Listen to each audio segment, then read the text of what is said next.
Alhamdulillah wassalatu wassalamu ala Rasulillah Muhammadin wa ala alihi wa sahbihi wa man wala. Asyhadu an la ilaha illallah wahdahu la syarika lah wa asyhadu anna Muhammadan abduhu wa rasuluh. Allahumma salli wa sallim wa barik ala Muhammad wa ala alihi wa sahbihi ajma'in. Yaqulu azza wa jalla fi kitabihil a'udzu billahi minasyaitonir rajim. Ma kana al-mu'minuna liyanfiru kaffah walaula nafaru min kulli firqatin minhum ta'ifah liyatafaqahu fid-din wa liyunziru qaumahum idza raja'u ilaihim. Wa qala aidan ittabi'u man la yas'alukum ajran wa hum muhtadun. Amma ba'du.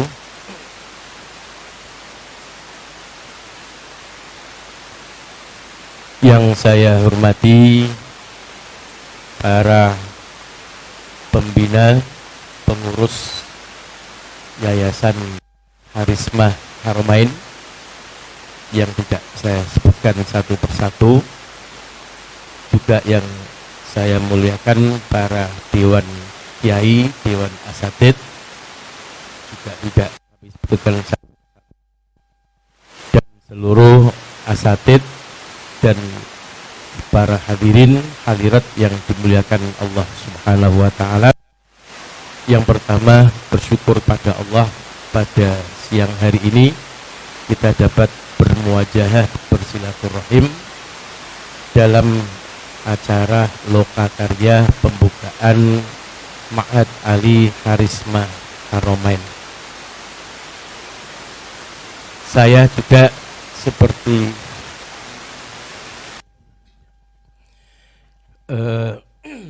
seperti Ustadz Mu'in, mungkin Ustadz Mu'in lebih dulu. Kami beberapa hari yang lalu juga diberitahu Ustadz Aris dan mendapatkan undangan melalui WhatsApp dan mendadak ujuk-ujuk kon ngisi gitu.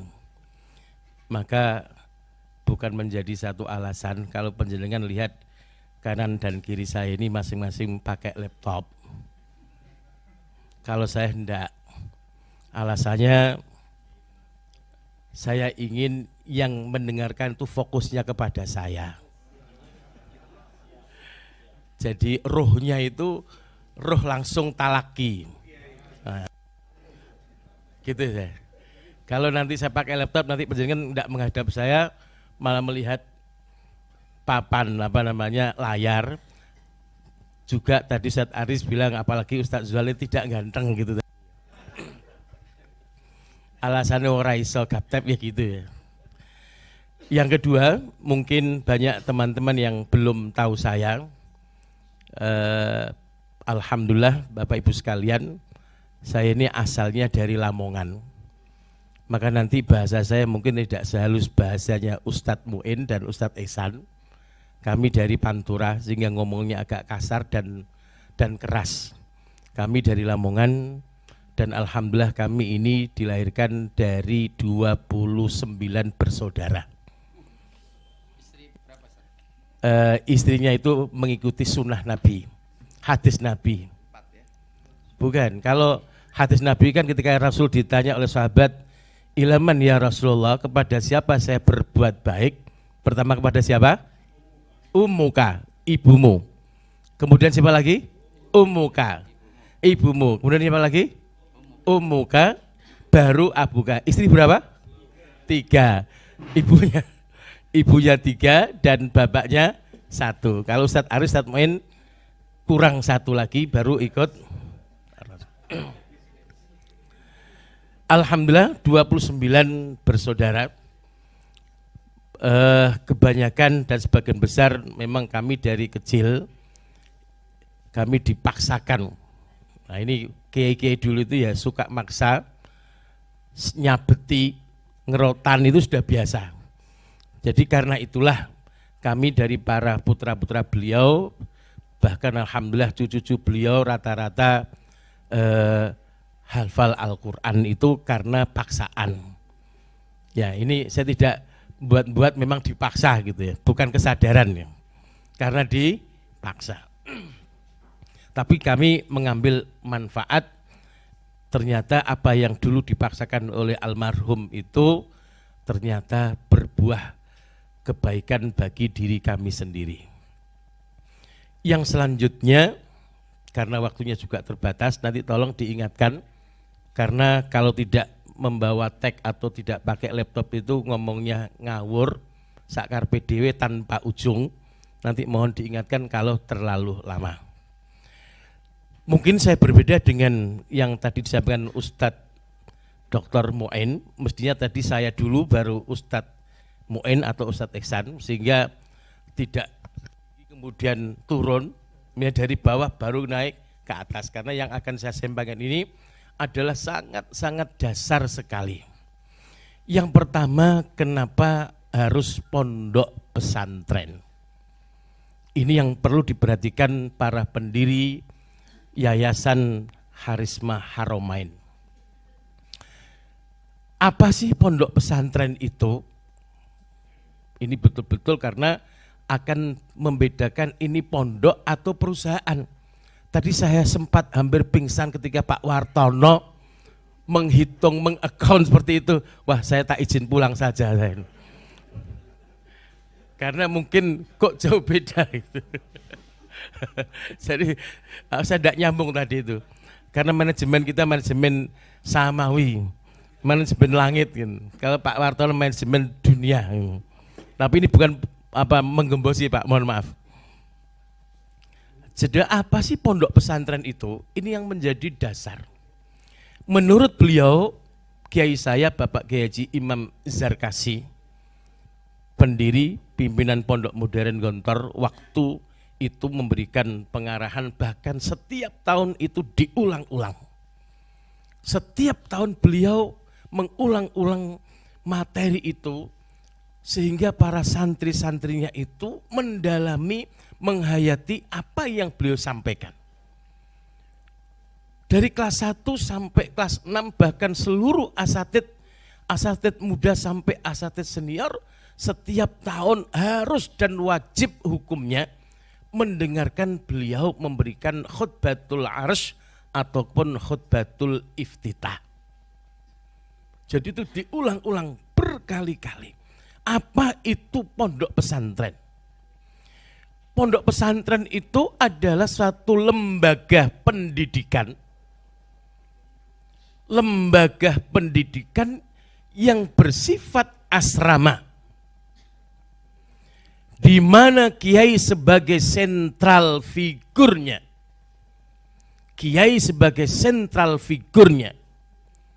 dan masjid sebagai sentral kegiatannya. Ini beliau mengulang-ulang. Ya. Yang pertama asrama, jadi mereka yang mondok itu wajib tinggal di dalam asrama dan tidak boleh ngelaju ataupun pulang pergi, atau umumnya pondok kalong. Maka harus di asrama. Ini beliau. Ya. Yang kedua adalah kiai sebagai sentral figur, sebagai tauladan. Maka wajib bagi pondok pesantren harus ada kiainya. Ini mutlak kata beliau. Wajib ada kiai yang duduk di situ yang ngengkermi. Jadi kiai itu ngengkermi. Telur bisa jadi kalau diengkermi. Ini prinsip beliau. Ya. Jadi beliau tiap hari, tiap saat di pondok ngengkermi santri-santrinya. Ya. Dan kiai itu adalah sumur. Kiai ini sumur. Dan santri itu adalah timbanya. Maka idealnya sebagai seorang kiai itu ya duduk di rumah, duduk di pondok. Kalau ada yang mau belajar, datang kepada kiai. Tapi sekarang ini berbalik. Kiai sekarang menjadi timba. Atau bukan sumur tapi sebagai PAM, PDAM. Tawa-tawa sapa sing arep belajar pada saya gitu. Ini sekarang. Maka sekarang kiai dipanggil. Ya, kiai sekarang nilainya tidak lebih daripada nilai rupiah sebagiannya. Kiai dipanggil ke istana, ke provinsi, ke gubernuran, ke kadipaten, kabupaten dan sebagainya. Dan kiai sebelum memberikan pelajaran tausiah sudah di Pak Yai nanti jangan lama-lama ya. Kan gitu ya. Paling tidak enak kalau ngisi tausiah manten, makanya ampun lami-lami nggih. Dan disarankan, diatur, Pak Yai nanti yang diisi seperti ini. Jangan yang ini. Jadi Pak Yai cuma mantok-mantok saja. Ya, Yai, yang penting lah gitu. Jadi sekarang itu begitu. Maka sebetulnya Ustadz Muin saya ini salah kalau datang ke sini ini. Mestinya Pak Wartono datang ke rumah saya. Nah, mestinya. Itu etikanya begitu. Sampai ada seorang raja yang memanggil salah seorang ulama waktu itu, Harun Ar-Rasyid ya. Saya tidak mau, kalau mau anak Anda datang ke saya. Ini ceritanya panjang ya. Jadi al-ilmu yuzar wala yazur. Kalau bahasa saya begitu Ustaz. Al-ilmu yuzar wala yazur. Ilmu itu didatangi dan bukan mendatangi. Maka disitulah kiai ini berperan untuk membimbing, mendidik, mengasuh para santri-santrinya dengan nilai-nilai pondok pesantren. Apa nilainya? Satu, mendidik keikhlasan. Itu yang paling utama. Kiai mendidik keikhlasan, bagaimana kiai mengajar ikhlas, bagaimana guru-guru mengajar ikhlas, bagaimana para asatidnya mengajar dengan ikhlas, bagaimana santri-santrinya menerima dengan ikhlas, dan itu terus menerus. Sehingga tidak ada nilai transaksional di situ. Maka para santri-santri yang dihasilkan dari pondok seperti itu, maka santrinya ketika berjuang itu tidak pernah transaksional. Maka ini Pak Wartono perlu diperhatikan. Ya, kalau sudah ada nominalnya, ini yang saya susah. Nanti kalau telat sidik saya, loh kok urung diwai toh? Kok jumlahnya berkurang? Ini akan bertanya begitu. Yang ini dapat mengurangi nilai keikhlasan. Ya. Kemudian yang kedua, kiai mengajarkan nilai-nilai kesederhanaan. Nilai kesederhanaan, bagaimana hidup sederhana, bagaimana makan sederhana, bukan tidak mampu. Mohon maaf, sampai saat ini Pondok Gontor itu per bulannya itu hanya 630.000. Itu sudah makan berasrama dan semuanya. Masuk pertama kali sekitar 5 juta berapa begitu, itu sudah pembayaran makan dan lain sebagainya. Ini yang ditunjukkan oleh Pondok Gontor, bahwa sampai saat ini itu SPP per bulannya makan 3 kali dengan asrama dan lain sebagainya itu masih 630. Karena anak saya kemarin masih berkelas 5 di sana, jadi saya tahu persis bagaimana atau berapa SPP yang ada di Gontor, dalam tanda petik Gontor yang sudah modern, yang sudah terkenal, ya. Saya tidak mengatakan kualitas sekarang ini, tapi yang sudah mempunyai brand. Seandainya Gontor itu menetapkan SPP-nya 2 juta per bulan, itu masih banyak yang mau datang ke Gontor. Kemarin terakhir calon pendaftar yang sudah mendaftar untuk masuk itu sekitar 9.000 calon santri. Yang diambil lebih kurang hanya sekitar 600 atau Kalau yang di Gontornya sendiri mungkin di pondok-pondok cabangnya mungkin ada tambahan begitu. Seandainya 2 juta, wali murid pasti mampu untuk membayar itu. Tapi Gontor hanya 630. Nanti akan saya jelaskan kenapa demikian. Kemudian Kiai mendidik nilai kejujuran. Ini yang sangat penting sekali, nilai kejujuran ini selalu ditanamkan oleh Kiai kepada para santri-santrinya. Sehingga mohon maaf, meskipun itu sepele, bahkan ustadz ketika ditanya dan tidak jujur, maka saat itu juga Pak Kiai mempersilakan, silakan Anda meninggalkan pondok modern Gontor. Ustadz senior yang sudah mengajar 6 tahun ketika ditanya dan tidak jujur oleh Pak Kiainya, dipersilakan untuk pulang ke rumahnya.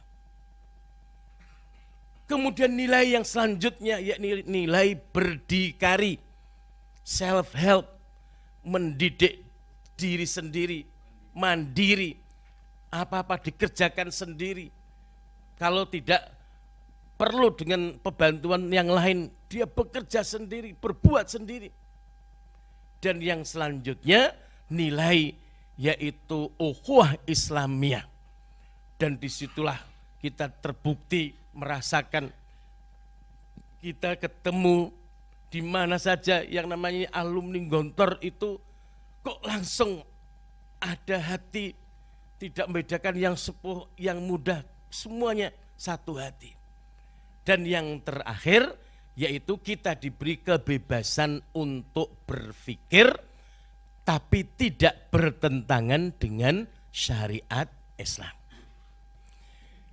Para hadirin sekalian yang dimuliakan Allah Subhanahu wa taala, mungkin barangkali di pihak lain ada yang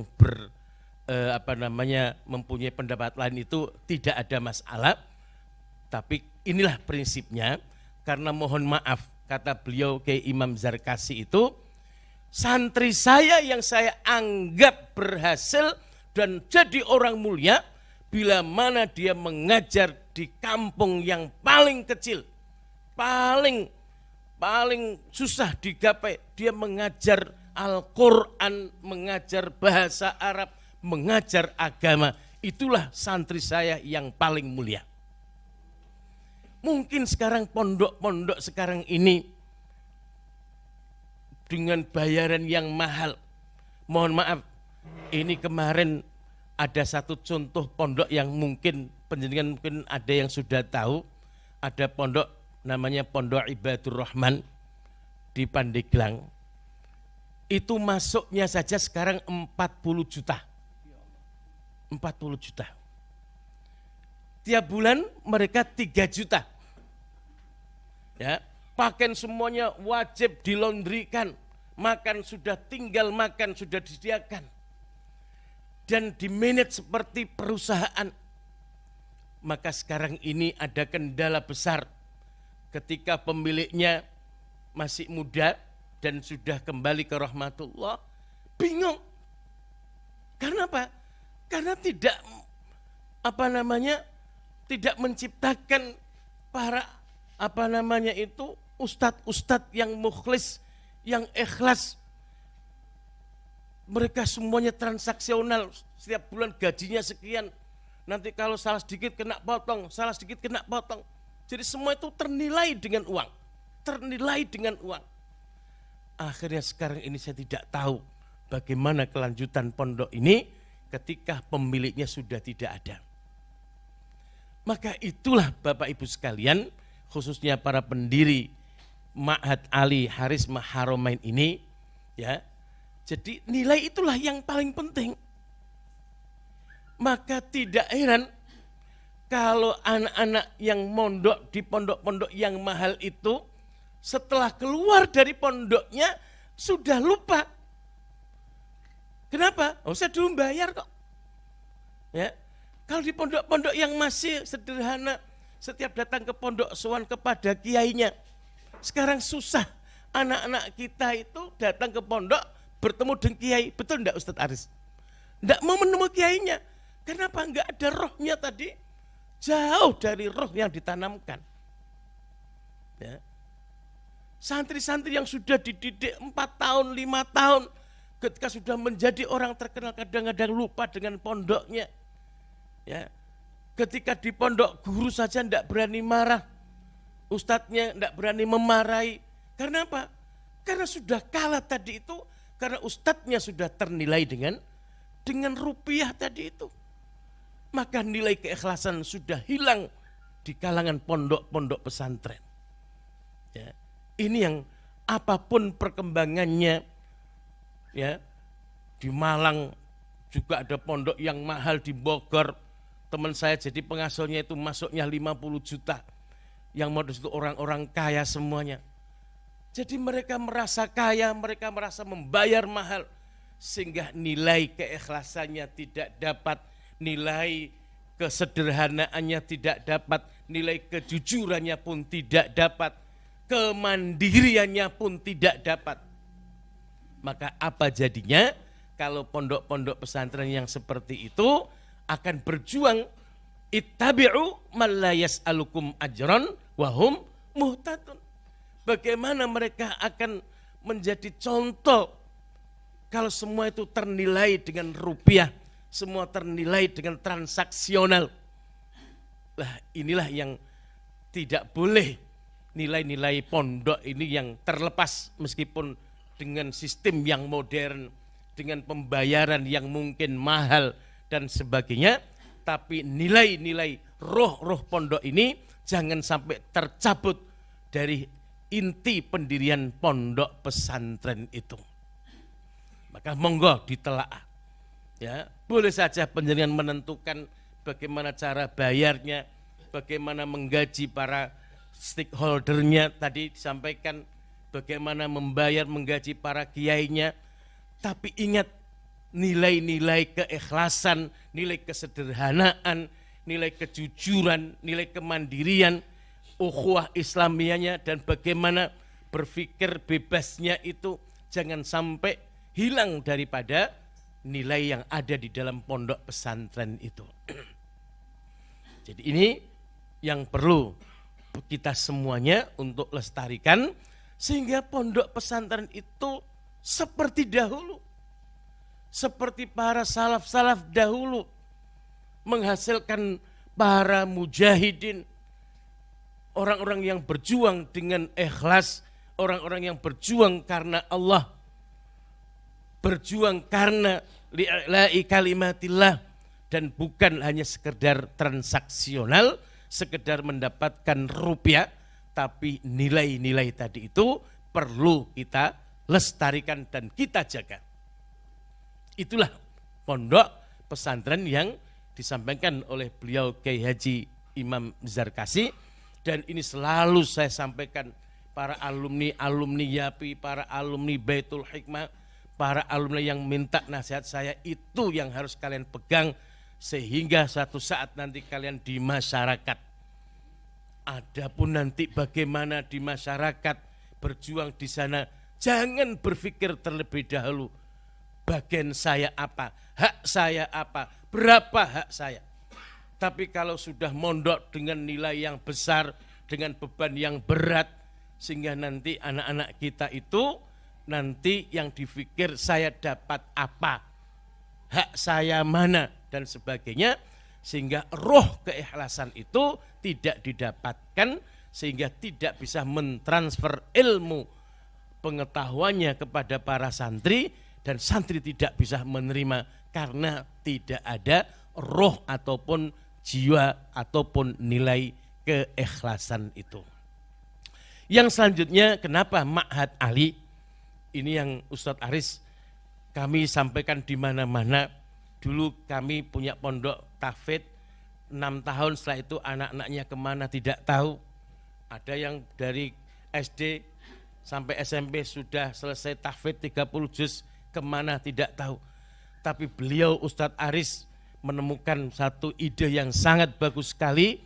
Ma'had Ali 2 tahun selesai, 2 tahun siap diterbangkan, diterjunkan di masyarakat, siap diterjunkan di pondok-pondok tahfidzul Quran. 1 tahun pertama anak-anak kita yang sudah hafal minimal 15 juz, sudah bisa menjadi imam traweh di masyarakat sekitar pondok. 1-2 tahun kemudian mereka sudah selesai dengan tulisannya, dengan tesisnya.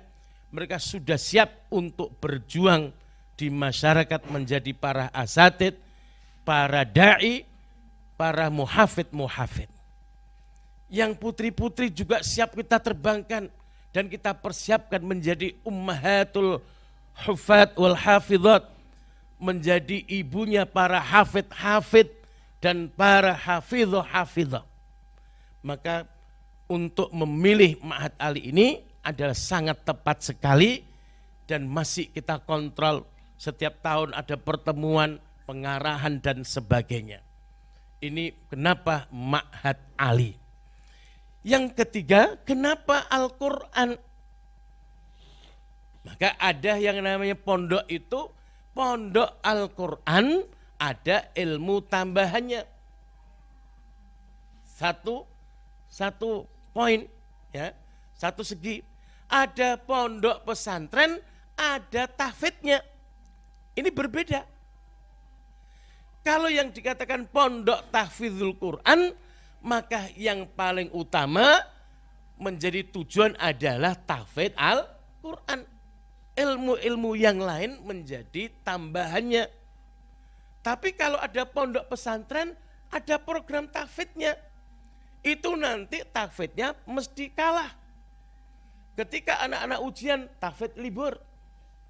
Apalagi kalau sudah kelas 3 aliyah, kelas 3 SMU, kelas 3 SMP sanawiyah, kalau sudah mulai kelas 3 ujian pertama, ujian semesteran atau ujian kemudian ada lagi ujian sekolah, ada lagi tryout, ada lagi UAN atau UNAS.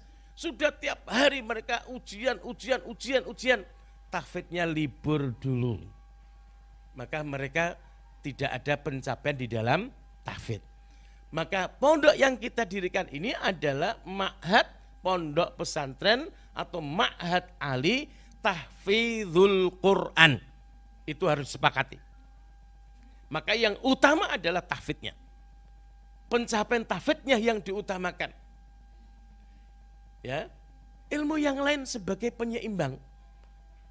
Tadi yang disampaikan Ustadz Mu'in, pokoknya anak-anak punya dasar ilmu syar'inya.